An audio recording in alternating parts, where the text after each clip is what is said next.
El miedo a reconocer los errores. Cuanto más atrás miremos y analicemos la historia y evolución de la humanidad, más nos daremos cuenta de lo ignorantes que éramos, de que luchábamos por la supervivencia casi como animales, o de la falta de razonamiento que nos llevaba a cometer un error tras otro. En estas etapas pasadas era muy difícil que se reconocieran los errores ni siquiera ante uno mismo. Nuestro egoísmo y materialismo, el machismo, etc., no dejaban oportunidad para ello. Pero según hemos ido desarrollando el intelecto y según el desarrollo espiritual de cada persona, así algunas de ellas se han atrevido a reconocer sus errores incluso públicamente.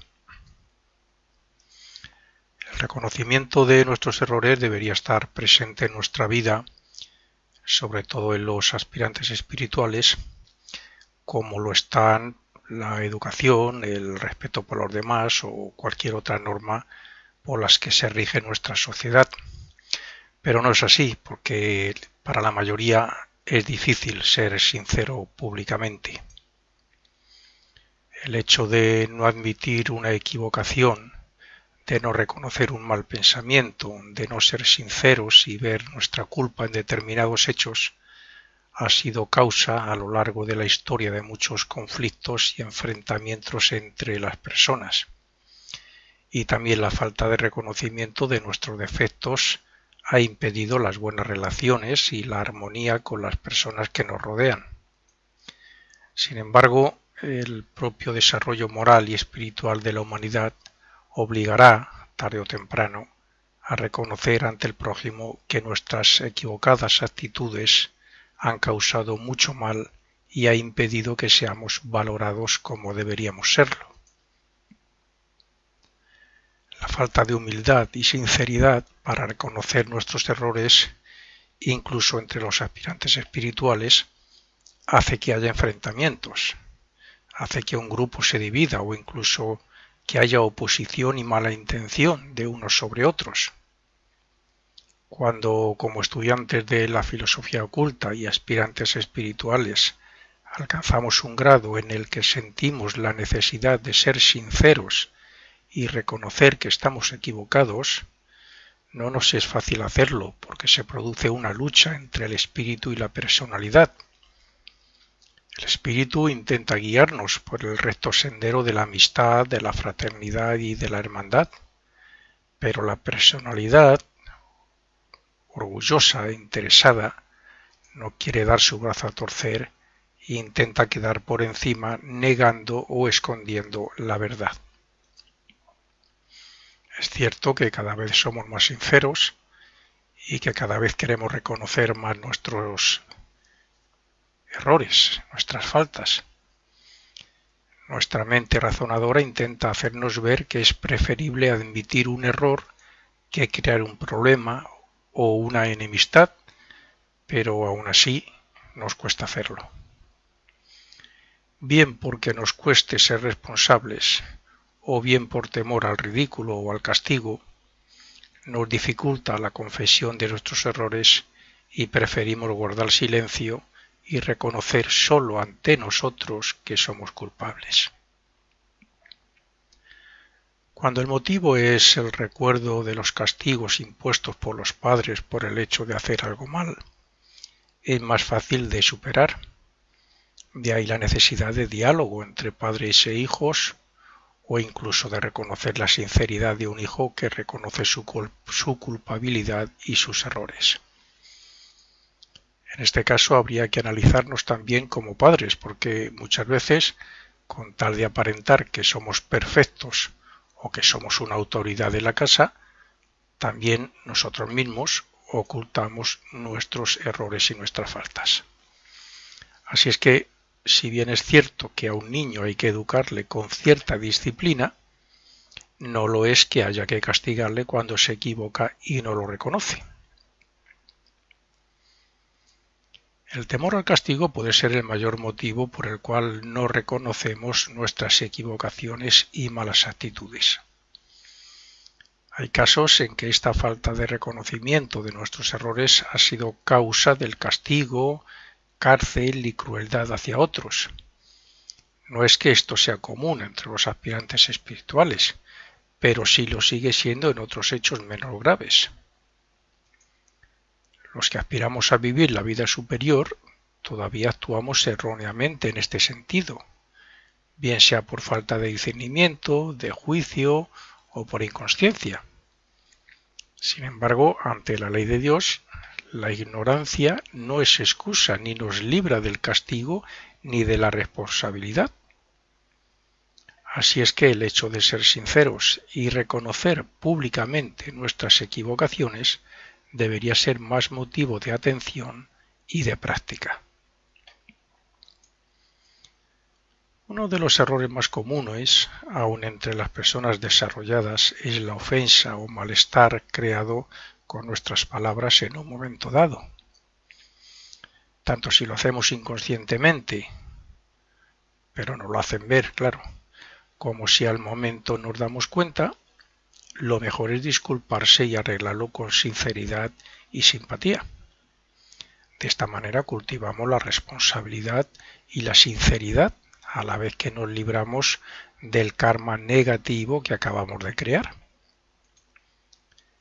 Los estudiantes de ocultismo y aspirantes espirituales sabemos que a partir de determinado momento nos vemos sometidos a pruebas para que el maestro vea, entre otras cosas, cuál es el grado de responsabilidad y de sinceridad que tenemos, es decir, hasta qué punto cumplimos con nuestros deberes y obligaciones en nuestra vida cotidiana.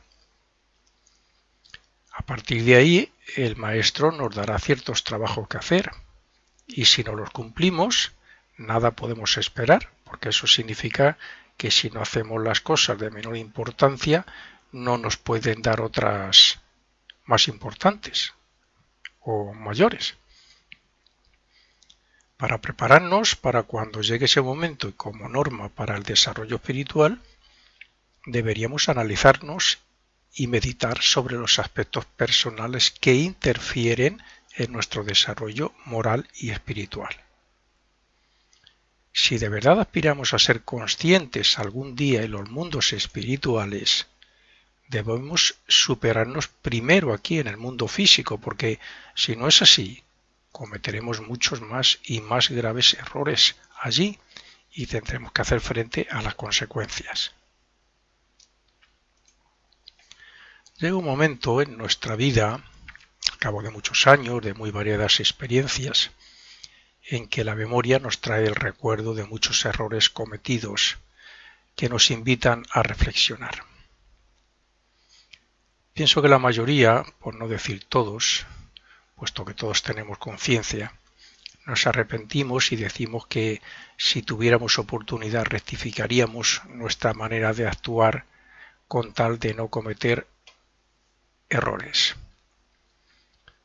Yo estoy hablando desde la edad que tengo ahora, que son 63 años, y los jóvenes quizás no entiendan esto, pero cuando llegan a cierta edad comprenderán lo que yo entiendo, que se cometen muchos errores a lo largo de la vida que si no hubieran sido así, nuestra vida, nuestras relaciones, nuestras experiencias hubieran sido todas muy diferentes. Por eso he hecho esta conferencia, para indicar que todos deberíamos estar un poco más pendientes de nosotros mismos, de lo que decimos, de lo que pensamos, de cómo actuamos. Decir que tenemos conciencia es decir que tenemos alma, y es esa alma que renace vida tras vida para evolucionar la que nos hace comprender nuestros errores. Ella evoluciona con cada fruto de sus renacimientos. Nosotros lo hacemos como personalidad, más que nada en los últimos años, cuando la experiencia nos hace sabios, como acabo de decir. Nuestra sabiduría se convertirá en sabiduría del alma, después de la muerte, y el alma nos dará la oportunidad de rectificar nuestros errores.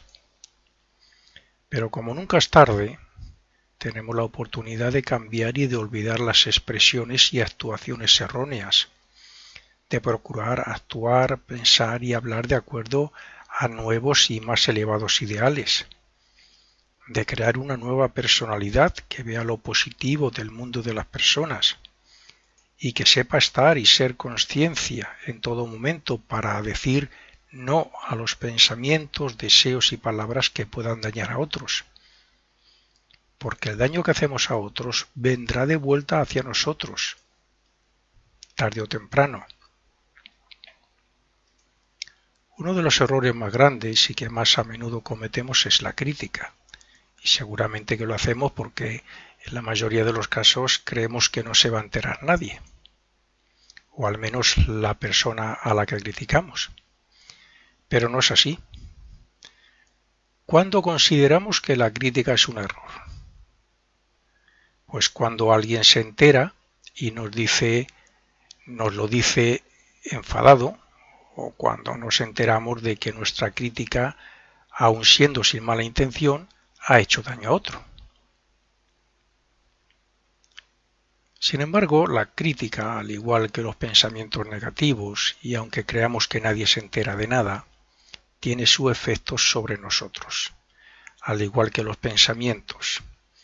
Los pensamientos dirigidos a alguien, en el buen o en el mal sentido, llegan a la persona, hacen su trabajo, su influencia si pueden, y luego vuelven hacia su creador, hacia nosotros, pero vuelven ya impregnados de todo lo que hayan captado por ahí y con lo que haya estado en sintonía, bueno o malo.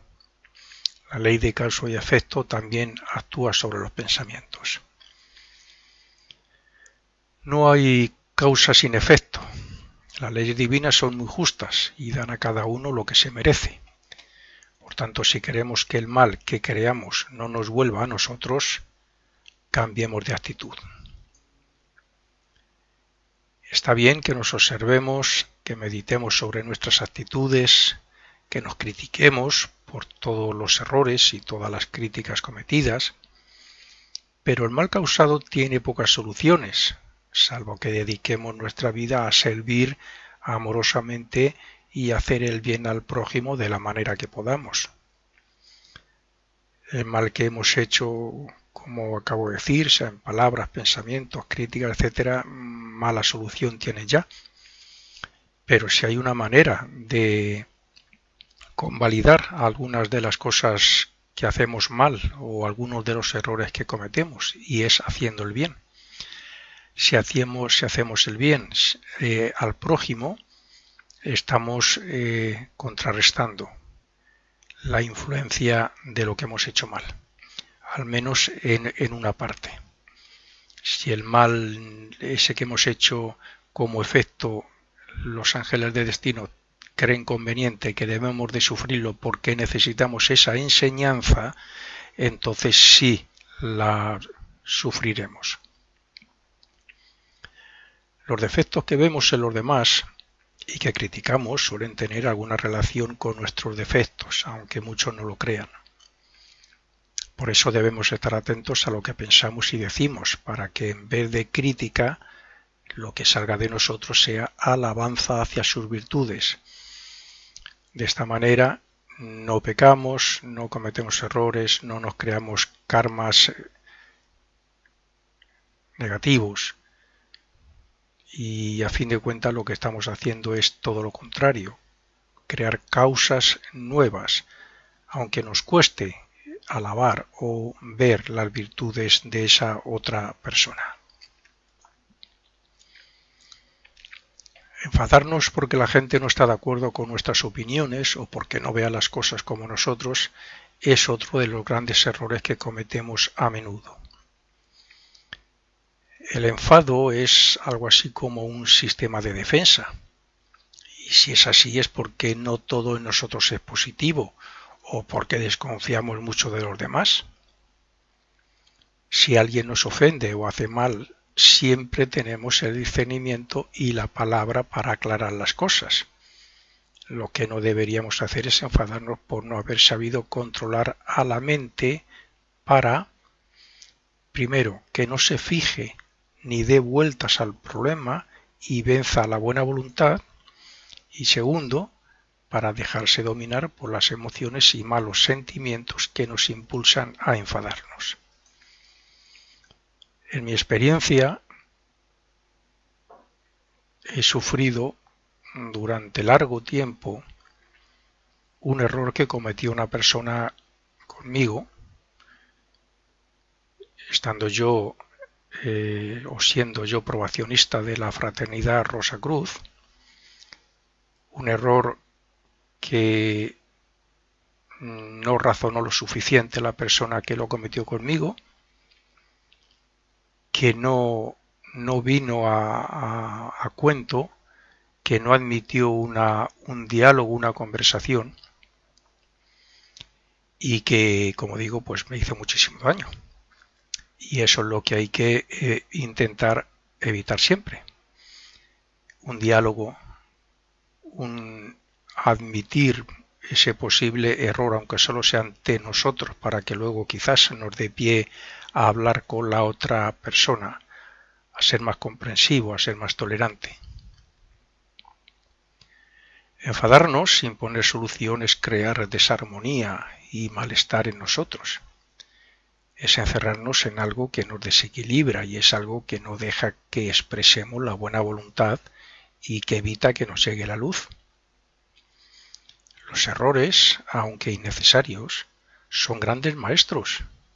Por eso cuando vemos uno y sobre todo cuando nos arrepentimos de haberle cometido y le superamos, deberíamos felicitarnos a nosotros mismos. El sufrimiento que me causaron a mí fue una gran lección, porque dije, bueno, esto jamás tengo que hacerlo yo. Nunca se lo haré yo a otro. Por eso el karma nos trae de una vida para otra las enseñanzas que necesitamos como efecto de causas que hicimos en la anterior vida. Sobre todo lo negativo. Pero en esta misma vida debemos tomar nota de los errores y de los efectos de los errores. Porque esos efectos, las consecuencias de nuestros errores, sean públicos o nos demos cuenta solamente nosotros, es una gran lección de la que debemos tomar nota. ¿Quién no está dominado por malos hábitos o vicios que perjudican al cuerpo físico, a la moral o a la mente? Pienso que todos. Es difícil que alguien esté libre. Los hábitos se forman por medio de la repetición. Por tanto, los malos hábitos y los vicios se forman porque a partir de la primera vez que se hizo el hecho, sus resultados gustaron y entonces se volvió a repetir una y otra vez y se creó ese mal hábito. Cuando los hábitos son buenos, son muy rentables, pero si son malos, con cada repetición se hacen más fuertes y nos costará cada vez más deshacernos de ellos. Es más, si no los vencemos en esta vida por el bien de nuestra salud y de nuestra moral, los tendremos que vencer y sufrir después de la muerte. Sobre todo porque al cielo no se puede ascender con malos hábitos.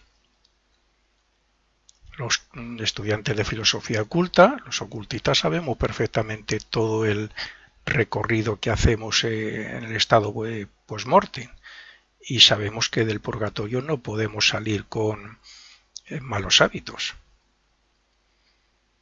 Así que el fumador empedernido que no se quiere quitar de fumar en la vida y muere con ese mal hábito, pues tendrá que sufrir la necesidad, ese deseo de fumar y de no poder conseguirlo, entre otras cosas, por no decir el alcohólico, el drogadicto, etc. La pregunta es, ¿sirven de algo esa clase de hábitos para el desarrollo del espíritu? Por supuesto que no sirven para nada. Todo lo contrario, son impedimentos. Solo sirven para la satisfacción personal de la que nada queda después de la muerte. Repito, de los malos hábitos nos pueden satisfacer mucho aquí en la vida, durante la vida, pero después de la muerte ya no nos sirven para nada, no tienen nada útil, nada más que el sufrimiento. Sin embargo, el hábito sí queda, como he dicho, y si después de la muerte no se puede satisfacer o repetir ese mal hábito, pues sufriremos lo inimaginable. Crearse un mal hábito es siempre malo, pero si es porque no se puede superar un problema personal o es por otra causa similar, es peor aún, porque demostraría falta de discernimiento y de coraje. Hay personas que se han hecho alcohólicos por problemas familiares, por problemas en el trabajo, no han sabido hacer frente a ese problema y se refugian ahí. Todos nacemos para disfrutar de la vida y no para cometer errores que nos hagan sufrir. Y para ello tenemos la buena voluntad, el discernimiento y la posibilidad de crearnos buenos hábitos con la repetición. Así es que, si tenemos malos hábitos que nos llevan a cometer errores, debemos formar otro hábito contrario y positivo, como es lógico, a la vez que dejamos de repetir el negativo. De hecho, cuando repetimos una cosa que es positiva y creamos con la intención de crear un hábito positivo, un hábito sobre algo bueno que puede repercutir sobre nuestra moral, espiritualidad o salud, automáticamente va muriendo el hábito negativo. Es conveniente hacer un examen de conciencia o una retrospección como la que enseña la Fraternidad Rosacruz de los hechos del día, hacerlo cada noche para ver cómo, cuándo y por qué nos sumergimos en lo inmoral, en lo indecente y en todo lo que nos lleva a cometer tantos errores. ¿Hasta cuándo vamos a permitir eso? Si analizamos los aspectos o motivos que nos llevan a cometer tantos errores, veremos que en ese momento nos sentimos mal o nos arrepentimos. Entonces, ¿por qué no proponer en ese mismo momento que vamos a observarnos y a estar atentos a nuestras expresiones y a nuestras actitudes para evitar no volver a errar? ¿Por qué seguir sufriendo? Si es una simple decisión de decir a partir de hoy me voy a levantar cada mañana, me voy a hacer una programación, visualización, donde me voy a ver haciendo todo bien, donde me voy a ver que en estos errores que cometo todos los días no lo voy a cometer y a la misma vez voy a estar pendiente durante el día de mí mismo para no cometerlos.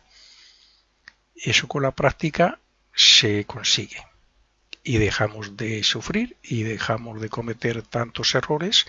Y si por otro lado estamos todo el día pendientes de nosotros, repitiendo cualquier mantra positivo, una oración, simplemente la palabra amor, hago esto por amor, miro a esa persona por amor, deseo esto con amor, ya estamos creando el hábito de actuar, de pensar, de ver con amor.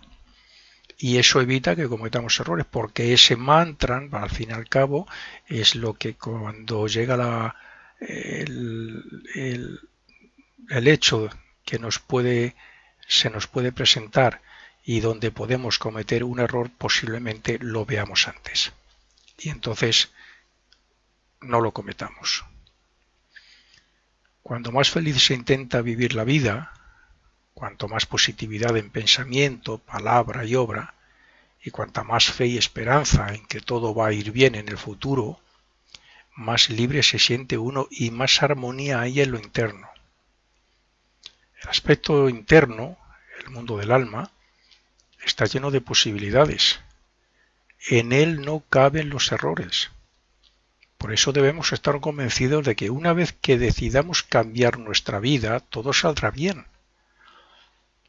Solo nosotros nos limitamos y nos creamos los problemas o el mal destino porque actuamos, pensamos y respondemos de forma impulsiva, instintiva, automática, por un enfado, de mil maneras en vez de utilizar el discernimiento y la buena voluntad. Algo nos impulsa o presiona durante la vida para que busquemos lo bueno que nos ayude a evolucionar moral, intelectual y espiritualmente. Pero algo también ocurre cuando después de la estancia en el purgatorio aumenta el poder y la fuerza de la conciencia. Y ese algo no es otra cosa que el sufrimiento que allí tenemos a causa de nuestros errores cometidos aquí. El esfuerzo por espiritualizar el carácter y por elevar la conciencia debe ser continuo durante toda la vida. Renacemos para eso, pero también para aprender a amar y a servir desinteresadamente a los demás. Así, cuando nos marchemos, casi no sufriremos por nuestras faltas. Nosotros no somos nuestros hechos ni las experiencias, somos nosotros. Nosotros somos un yo o conciencia que tiene voluntad y libre albedrío. Y por tanto, el fruto negativo de las experiencias o los errores que cometamos será así por no haber elegido correctamente cuando hay que decir sí o no, si hacer una cosa buena o mala, si expresarnos responsablemente y cumpliendo con nuestros deberes, o si hablar y pensar con discernimiento antes de cometer los errores. La naturaleza es hermosa, una planta es bella, el orden en el universo es perfecto. Esto es fácil de ver para cualquier persona. Pero lo que no es fácil de ver es lo positivo dentro de lo negativo. Una persona que nos ha hecho algo, que sabemos que su comportamiento no es el ideal, o un simple delincuente, nos fijamos siempre en lo que hace malo, en lo que hace malo, en sus defectos, en sus errores, en sus delitos. Es muy difícil, raramente nos fijamos en alguna cosa buena suya. El alma, en los que llamamos malvados, y lo humano en aquellos donde solo vemos errores, es lo que nos cuesta ver. Un terrorista, un asesino, han podido matar a una serie de personas, pero eso no nos obliga a tenerles odio, ni impide que les tengamos compasión. Todos estamos evolucionando y todos hemos cometido los mismos errores en esta o en otras vidas. Por tanto, nada nos da derecho a juzgar o a odiar a los demás. Es más, todo se ve dependiendo del cristal con que se mire, como se suele decir. Si miramos con el cristal de la compasión y del amor, nos daremos cuenta de que esas personas son dignas de lástima y que tendrán que sufrir mucho por sus errores. Ponernos en el lugar de los que cometen errores nos trae una gran enseñanza también para no caer nosotros en ellos. Pero siempre es mejor ver el mundo y al prójimo a través del amor, de la fraternidad y del servicio altruista. Cada uno de nosotros somos perfectos en esencia, lo que nos tiene que llevar a pensar que cada uno elige actuar de una forma u otra, pero que deberíamos escoger siempre el bien. Cada uno tiene lo que merece y está donde debe estar para que cumpla con lo previsto y para que no cometa errores que le desvíen de su sendero. Pero todo dependerá de la elección y de las decisiones que se hagan en esta vida, porque si no son correctas, no tendremos derecho a quejarnos en la próxima. El orgullo es mayormente el culpable de que no reconozcamos nuestros errores por miedo a hacer el ridículo. Esto, en realidad, no suele ser tan grave, porque si admitimos que nos hemos equivocado y alguien se ríe, posiblemente sea porque su nivel moral sea aún más bajo que el nuestro. Y si no se ríe y se compadece de nosotros, es porque su nivel es el mismo que nosotros deseamos alcanzar. No debemos tener miedo a reconocer nuestros errores por el simple hecho de que una persona se ría de los mismos. Eso demuestra que esa persona no merece nuestra consideración como un verdadero amigo y que posiblemente él no lo reconocería. Es preferible sufrir la burla de uno, pero el agradecimiento y simpatía del resto, que no dejarse dominar por el orgullo intelectual que intenta impedir que reconozcamos este tipo de errores. El reconocimiento y razonamiento de nuestros errores nos ayudan más de lo que creemos en nuestro desarrollo espiritual. Si lo hacemos ante los demás, obtendremos un reconocimiento y será más fácil que nos perdonen y disculpen, pero, aun en caso contrario, obtendremos cierto crecimiento anímico. Es mejor admitir un error humildemente y sintiendo vergüenza que no hacerlo y sentirse culpable teniendo remordimiento y sabiendo que nos hemos creado una deuda kármica. Guardar silencio y ocultar nuestras malas actuaciones no hace que desaparezca nuestra responsabilidad ante la ley de consecuencia, ante el karma. Por tanto, es mejor rectificar a tiempo. Es más, si reconocemos que nos hemos equivocado o que hemos hecho mal, por pequeño que sea, es preferible rectificar y hacer algo que lo compense, mejor que no hacer nada. Cuando reconocemos nuestras equivocaciones, nos damos cuenta de cómo, cuándo y por qué hemos actuado mal, lo que nos llevará o debería llevarnos a corregirnos. Cuando vemos nuestras faltas y defectos y nos esforzamos por corregirlas, estamos progresando en el sendero de perfección. Pero si no lo queremos ver y reconocer, estaremos retrasando nuestro desarrollo espiritual y creándonos enemistades y deudas kármicas para el futuro. Reconocer que nos equivocamos es manifestar nuestro grado de humildad, de valor, de responsabilidad y de confianza propia. Reconocer los errores es dar muestras de honradez, de prudencia, de sinceridad, de amistad, de estima, de arrepentimiento e incluso de agradecimiento por haberse dado cuenta de ello. Así es que, si bien nuestros errores pueden ser buenos, maestros para nosotros, para nuestro desarrollo espiritual, el hecho de reconocerlos nos alienta para rectificar la conducta de la personalidad y eliminar los defectos que impiden la espiritualización del carácter. Por tanto, invito a la reflexión ante los errores que cada uno de nosotros cometemos a diario.